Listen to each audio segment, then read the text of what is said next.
Okay, welcome to the Cultural Diversity webinar. So this session is really about engaging in the classroom, mainly for lecturers, and more specifically, how to engage or manage engagement between domestic students and international students effectively. How do you know students actually understand the content of the materials that you provided? And is it necessary to provide any cultural context that relates to the specific cohort of students? And obviously also how to motivate local and international students in learning. So my name is Wesa Chau. I'm Director of Cultural Intelligence, and I do many of these training webinars for universities, TAFEs and RTOs. Cultural diversity is a large topic, so it's really difficult to fit them all into a 20-minute session. But if you find some of this information useful, I can do longer facilitated sessions to train your staff on cultural diversity. Just a little bit about me. I've been working with international students for over 15 years. I founded the Australian Federation of International Students and later worked with community organisations with multicultural communities for more than 10 years. Last year, I received the Australian International Education Award from Study Melbourne. So these free webinars are organised through the award funding, and hence able to provide this to you at no cost. Next to me is Christine Yeung, a former international student, and have worked as an organisational psychologist for over 10 years. She has in-depth experience in working with multicultural communities and developed them. And she recently started Beyond Story, providing public workshops and coaching to help people understand the inner story through the journey of art creation. So just some housekeeping. On your screen, you should see a Q&A button. You can type in your questions anytime and we will answer the questions at the end. If there are too many questions, we will only pick a few to answer live. For the questions we didn't get to answer, we'll get back to you after the seminar. So let's begin. First of all, we will watch a video that we've recorded. Rihika is an international student and this is her story in the classroom. Hi, my name is Ritika Saxena and I am an international student from India. I moved here in 2014 when I was 18 years old to study a Bachelor's of Biological Science at Deakin University. Back in high school in India, we were like a really tight community of family and friends. I'd been studying with these people for 14 years and we grew up to really support each other through the hard times. When I moved away from my family, my country, pretty much moving away from everything I knew, I was missing that feeling and I was really looking forward to having some new friends that I could call upon in times of help, that would really support me, and I can call Australia a new home. However, things did not go as I had planned. When I moved here, the first subject that I studied was physics. First year physics is an interesting subject to study. It's got a different mix of people from all around. I distinctly remember the first physics practical session. I was teamed up with 3 other people that I had never met before, and I was so excited to be sharing the practical session with them, getting to know new people, getting to know what Australian University was all about. One of the girls was called Justine, but at that time I did not know how to say her name. Just like nobody else knew how to say my name. But that was okay, right? My name was foreign and I didn't expect them to say it right in the first go. However, I appreciated the thought when they tried to address me by name instead of calling me with pronouns like, oh, that girl or she. I liked when they struggled to say my name, it showed thought, and I appreciated that they wanted to know how to say it right. When I tried to call Justine's name, I read it off the little pocket on her lab coat. I could not see the E, and I did not know how to say it. So I was like, Justin? And halfway through the name, the entire bench looked at me and laughed.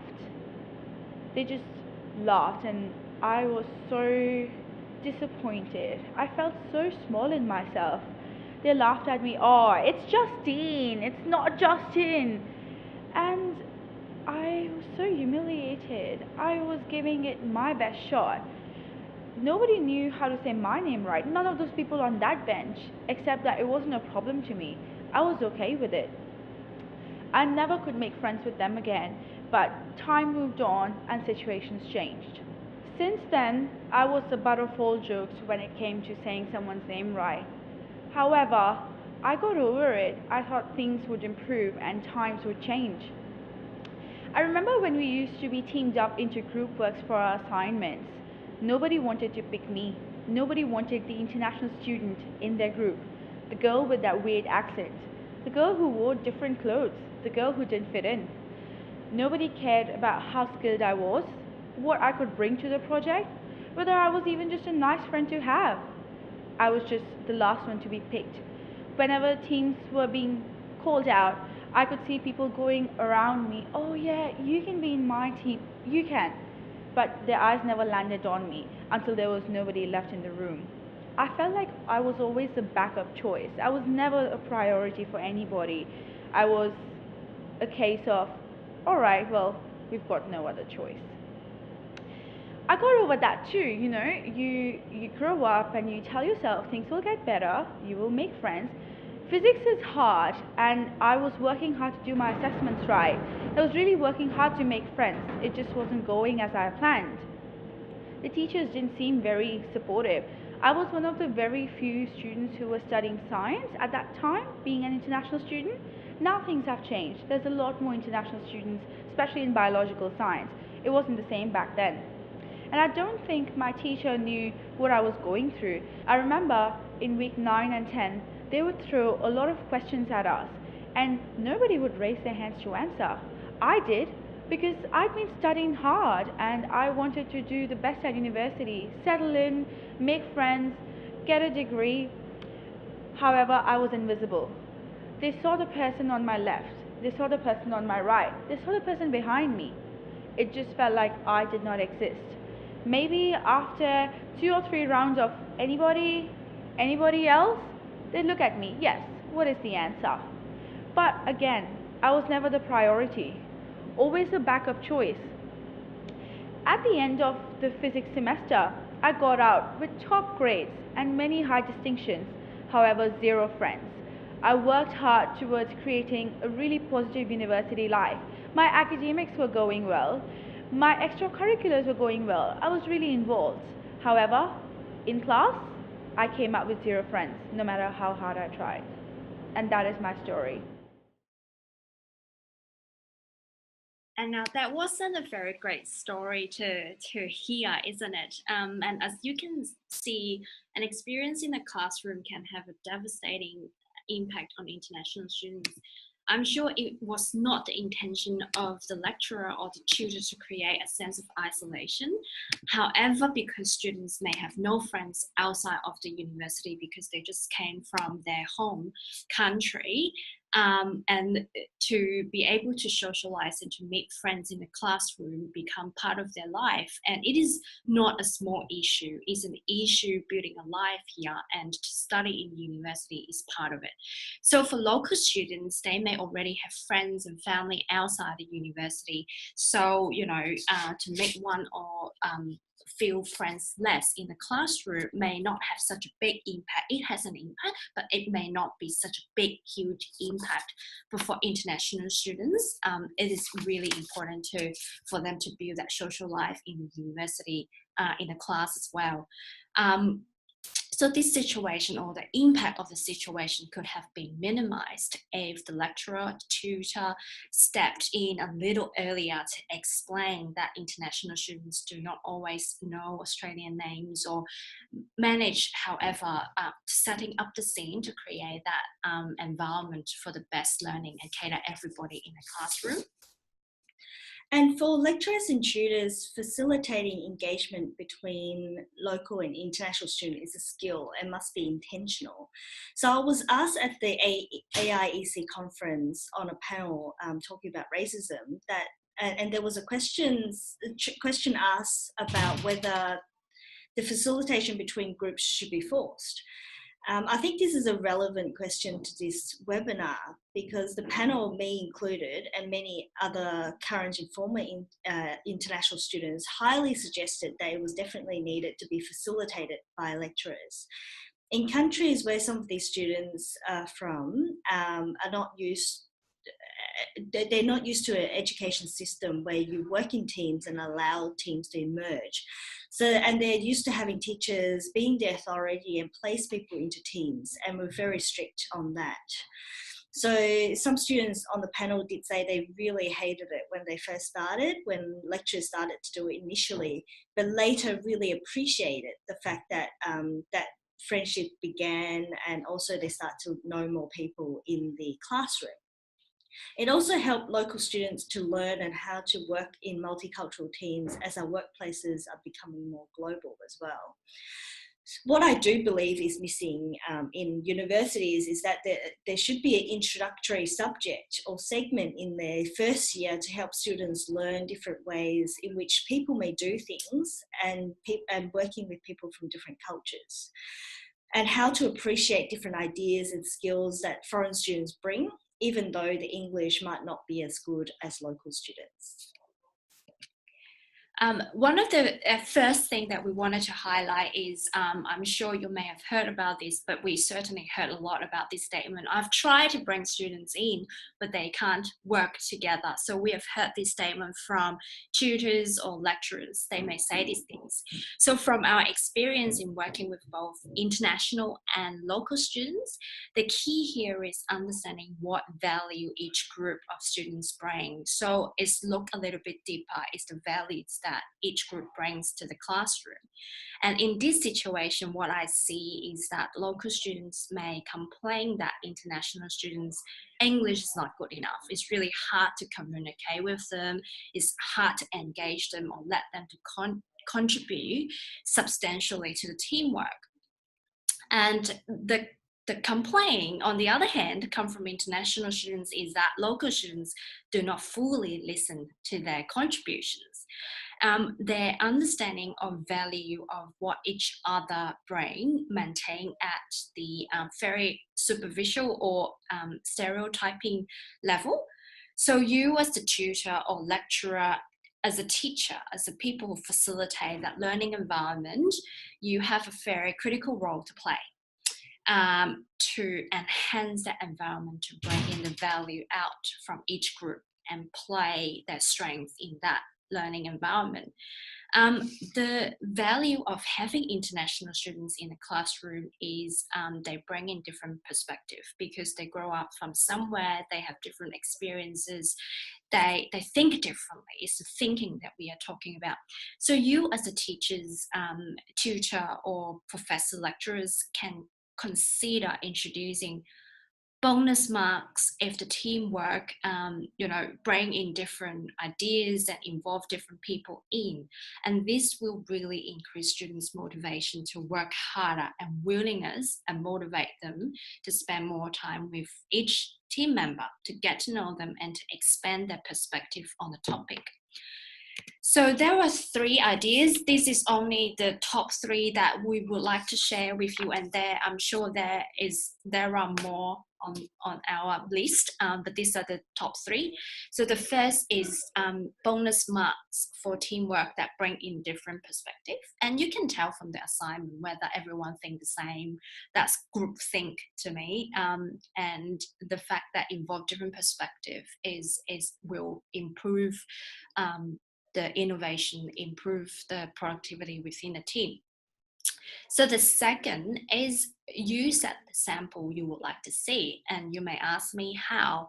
As a teacher, as a tutor, that could be something that in your teaching, in the way when you share knowledge, to bring in more, international examples, or to encourage diversity of thoughts, and talk about, for example, maybe talk a little bit more about the application of theory or framework in different countries. So bring in different way and mode of thinking in your teaching. And that link to the third is make diversity explicit, that you value diversity, and at the very beginning of the class, to make the class to understand a little bit more And for example, in a recruitment setting, because I come from a recruitment background too, I've seen a lot, and this works. The recruiter starts that they value cultural diversity on the advertisement, and all of a sudden, the number of cultural diverse candidates increased. It's simple as that you set the scene, that you say we value diversity and diversity of thoughts and encourage everyone in the classroom to do the same. So this is a few ways that you can do in your practice, in your teaching.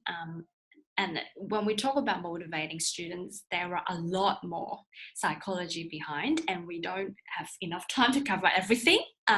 But definitely we'll be covering in the cultural intelligence training that provide for our clients. Yep, so another statement that we sometimes hear is that sometimes when students don't understand, why can't they just ask? So I hear that from a lot of teachers who get frustrated that students don't just ask questions. And so they don't really know if students actually understand the material. So sometimes it's a guess, really, whether or not their students actually understand the materials. And I would like to introduce the concept of power distance, which is developed by a cultural researcher, Hofstede. And power distance is defined as the extent to which the lower-ranking individuals of society accept and expect the power is evenly distributed. So people in high power distance society, people in lower ranks tend to accept power that is not equal, which means practically is that people in these cultures respect authority. And people in low power distance societies, such as Australia, tend to expect society to be fairly flat, and that they do not always pay more respect to people in authority. So it's not the title that people pay respect to, is everybody should be treated equally. And so for power distance, I would argue sometimes works against democracy, but that's a discussion for another day. So students sometimes not asking questions is a behaviour that is a manifestation of power distance in the classroom. So people who come from societies where teachers are always right, so there are students who come from societies where they're taught at a young age that teachers are always right because of their role. And so they will only listen and absorb materials from their teachers. So to expect them to suddenly change as soon as they arrive in Australia is probably not going to happen, because any behavioural change require a longer period of time. But this is only if they, but it can be changed if they actually know that they should change. Many are unaware that they need to, and hence sometimes to help students, it is important to talk about this expectation explicitly in the classroom. And I understand that some of them may require more time in order to change their behaviour as well. So even though you might mention it in your first class, it doesn't necessarily mean that they will suddenly change their behaviour in the second class. And we've also heard that lecturers who do facilitate discussions in Asian countries, the first 3 times no one really put up their hand, no one really respond, and nobody actually contribute to the discussion. But later they had to change the method in which they ask the question so that it's a scenario rather than a real scenario. Then discussion starts to happen. But even then, the discussion is not as robust as you might actually expect in Australia or in other Western countries. So power distance is not really just an academic concept, but it has strong implications in the classroom. And because you as a teacher is seen as the one in authority, whether you believe is true or not is really irrelevant. That because the students see you as an authoritative figure, they will listen to you and will not necessarily question what you say to them. So the question really is, how do you know that that your students understand the content, and even if they don't answer questions, and how to really increase the likelihood of students understanding the content that you're providing to them? So first of all, make sure that everything is defined, is elaborated. If there's a term that you think most people would understand, don't assume.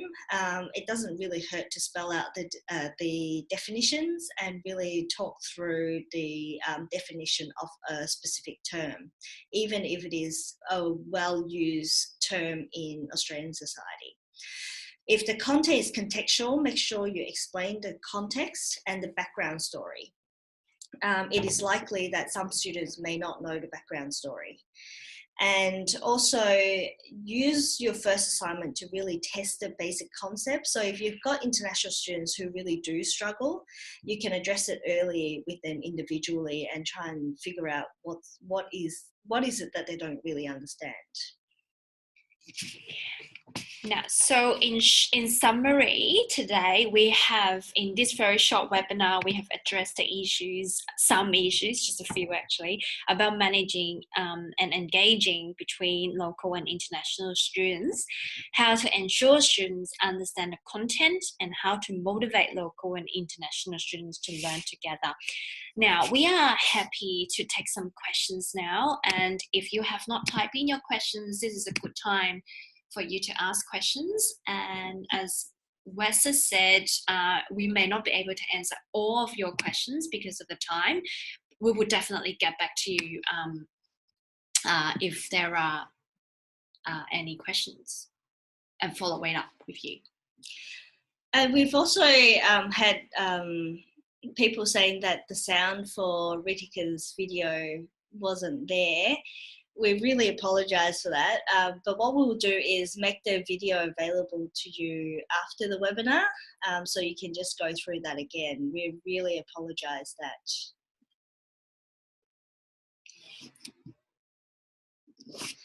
So we've got a question here asking just a little bit more about the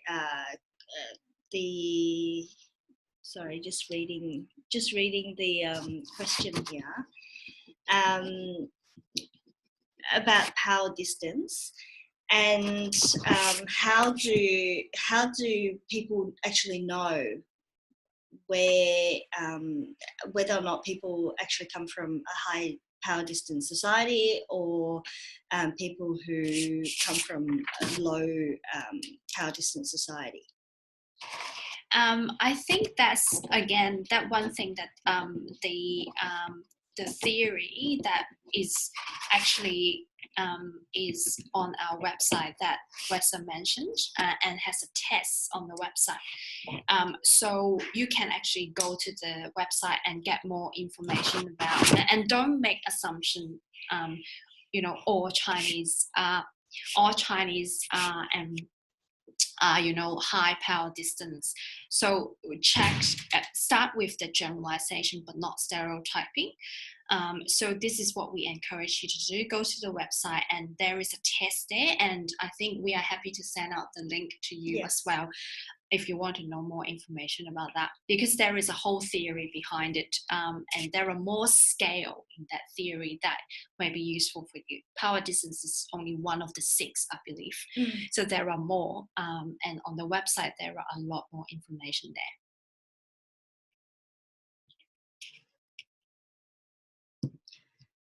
And so I think it's just about time now. So thank you once again for attending this webinar. We hope the information is useful to you.